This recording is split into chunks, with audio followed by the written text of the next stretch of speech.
Hello. सभी बच्चे कैसे हैं? सभी अच्छे होंगे। नमस्कार। जैसे कि आप लोग जानते हैं, आज अपना पाठ जो चल रहा है वो है मुद्रा और शाख। यह अर्थशास्त्र का तीसरा लेसन है और ये काफ़ी महत्वपूर्ण है। मुद्रा और शाख का मतलब है कि हमारे देश में जो मुद्रा है उसको, हमारे देश में ही नहीं दुनिया में मुद्रा को मनी कहते हैं। और शाख, शाख का मतलब है विश्वास। तो जो मुद्रा है उसी से सारे काम चलते हैं।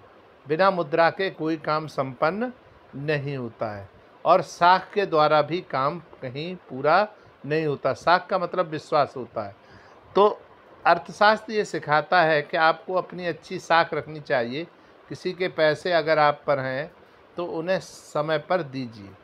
समय पर अगर आप पैसे देंगे, किसी का जो भी उधार है अगर आप समय पर देंगे तो आपकी जो साख है वो अच्छी रहेगी। तो अर्थशास्त्र ये बताता है कि आप कमाइए, लेकिन मेहनत से कमाइए और साख से कमाइए। मुद्रा के चित्र आप यहाँ पर देख सकते हैं। ये रुपए पैसे जो बने हुए ये मुद्रा है और साख ऐसी चीज़ है जो विश्वास पर है, आपका कितना बाजार में विश्वास है। बहुत से लोग ऐसे होते हैं जिनके पास पैसा नहीं होता मगर साख ऐसी होती है कि वो लाखों रुपए का व्यापार विश्वास के ऊपर करते रहते हैं और उससे अपने परिवार का भरण पोषण भी करते हैं। मुद्रा के माध्यम से वस्तु खरीदी जाती है। जब मुद्रा नहीं थी उस समय सामान के बदले सामान, यानी वस्तुओं के बदले वस्तुएं बेची और खरीदी जाती थी। इसमें काफ़ी झोल होती थी, यानी कि काफ़ी दिक्कत होती थी और परेशानी होती थी। यानी कि मुर्गी के बराबर बकरी लेना, तो दोनों बराबर नहीं है लेकिन वस्तु विनिमय था, तो इस तरह से उसमें परेशानी होती थी। गाय के बदले में घोड़ा ले लेना, तो ये बड़ी समस्याएं थीं। इससे बचने के लिए मुद्रा का चलन हुआ। आप सारी चीज़ें अपनी बाज़ार में बेचिए और बाज़ार में जाकर जिस वस्तु को खरीदना चाहते हैं उसे खरीद लीजिए। तो ये हो गई मुद्रा। एक है आवश्यकताओं का दोहरा संयोग। जब दो ही व्यक्ति हैं और दो ही व्यक्ति तैयार हो गए, एक गाय लेने को तैयार है, दूसरा बकरी लेने को तैयार है और आपस में एक्सचेंज हो गई, तो ये आवश्यकताओं का दोहरा संयोग था और ये बहुत मुश्किल से मिलता था संयोग। नहीं तो बड़ी समस्या आती थी। बकरी वाला चाहता है मुझे मुर्गी मिल जाए, मुर्गी वाला चाहता है मुझे गाय मिल जाए, गाय वाला चाहता है मुझे बकरी मिल जाए। तो इस तरह से बड़ी समस्या होती थी। तो मुद्रा के आ जाने से ये समस्या का सारा समाधान हो गया है। ये आप नोट देख सकते हैं, ये सब करेंसी नोट हैं और इनके द्वारा ही अब सामान खरीदा जाता है।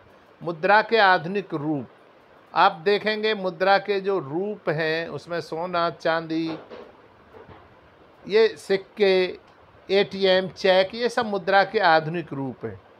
कानून के अनुसार किसी व्यक्ति या संस्था को मुद्रा जारी करने की इजाज़त नहीं है। सिर्फ रिजर्व बैंक ऑफ इंडिया ही रुपए को जारी करता है। इससे पहले कभी राजाओं ने चमड़े के भी सिक्के चलाए, तो बहुत से लोगों ने चमड़े के सिक्के खुद बना लिए, तो इससे उन्हें समस्या होने लगी। तो ये सिर्फ रिजर्व बैंक करती है। करेंसी, कागज़ के नोट जो है वो रिजर्व बैंक ऑफ इंडिया छापती है और वो उतने ही नोट जारी करती है जितने के मूल्य के बराबर उनके पास सोना जमा होता है। मांग जमा, यानी कि किसी ने अगर पैसे अपने बैंक में जमा कर दिए हैं तो वो चेक के माध्यम से उसे निकाल सकता है।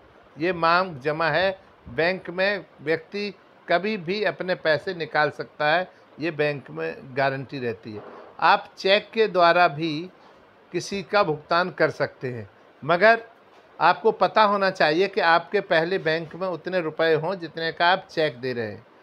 ये नहीं है कि आपके बैंक में पैसे नहीं हैं और आपने चेक दे दिया तो चेक बाउंस हो जाएगा और आप कल्पना करिए कि आप पर 5 लाख तक का जुर्माना हो सकता है और ज़्यादा भी हो सकता है।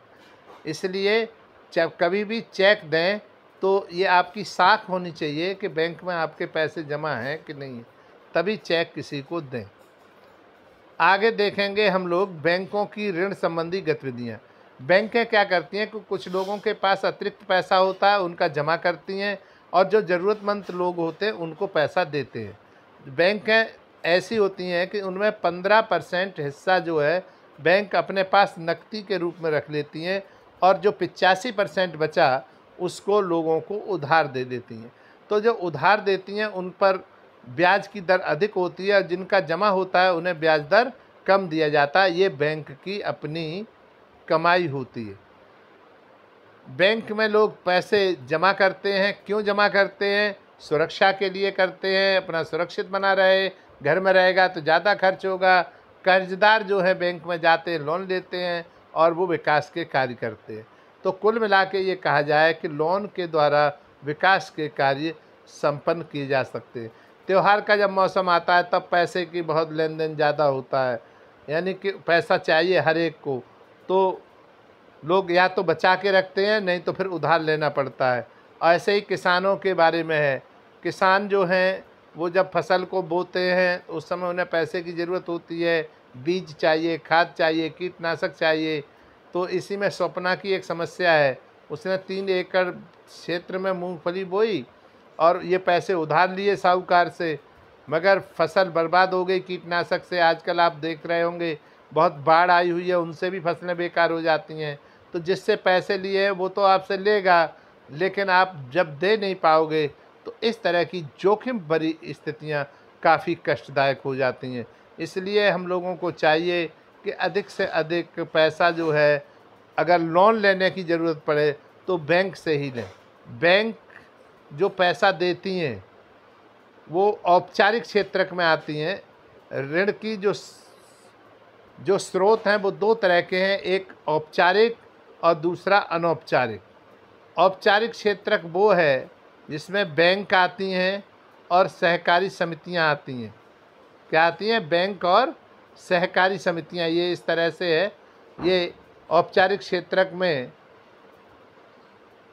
बैंक और सहकारी समितियां आती हैं। अनौपचारिक में रिश्तेदार, मित्र, किसान, साहूकार आते हैं।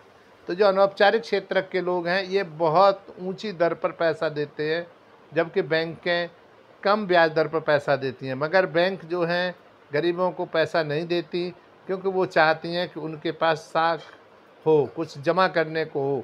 गारंटी के तौर पर ज़्यादा मांगती हैं, कागज़ कार्रवाई ज़्यादा करती हैं। जबकि महाजन लोग जो हैं कभी कभी विश्वास पर या फिर सामान गिरवी रखकर उन्हें ऊंचे ब्याज दर पर पैसा देते हैं। आप देखेंगे इस पाठ में जो मुद्रा और साख है, इसमें आप देखेंगे कि पैसा लोग लेकर काम करते हैं और अपने परिवार का भरण पोषण करते हैं।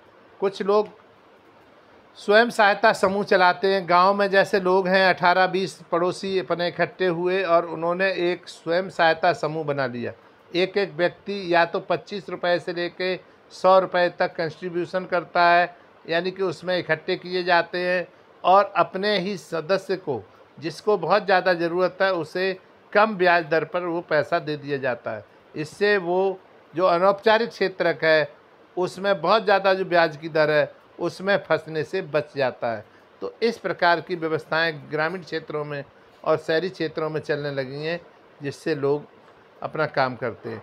बांग्लादेश का एक ग्रामीण बैंक था, प्रोफेसर यूनुस ग्रामीण बैंक के संस्थापक हैं। उन्होंने ग्रामीण क्षेत्र बांग्लादेश में 9 लाख लोगों को जोड़ा था उसमें, और उसमें बहुत सारे गांव जुड़े हुए थे। सारे गांवों में उन्होंने पैसा देके जो गरीब लोग थे उनको बहुत ऊपर उठाया। इस काम के लिए प्रोफेसर मोहम्मद यूनुस को नोबेल पुरस्कार से भी सम्मानित किया गया। पाठ का सारांश कुल मिला के यही है कि जो मुद्रा है इसको आदमी को अपनी बैंक वगैरह में बचा के रखना चाहिए, और काम करने के लिए भी पैसे को ठीक से खर्च करना चाहिए, और ज़रूरत पड़ने पर लोगों को अगर वो दे रहे हैं तो कम ब्याज दर पर देना चाहिए। धन्यवाद। Thank you.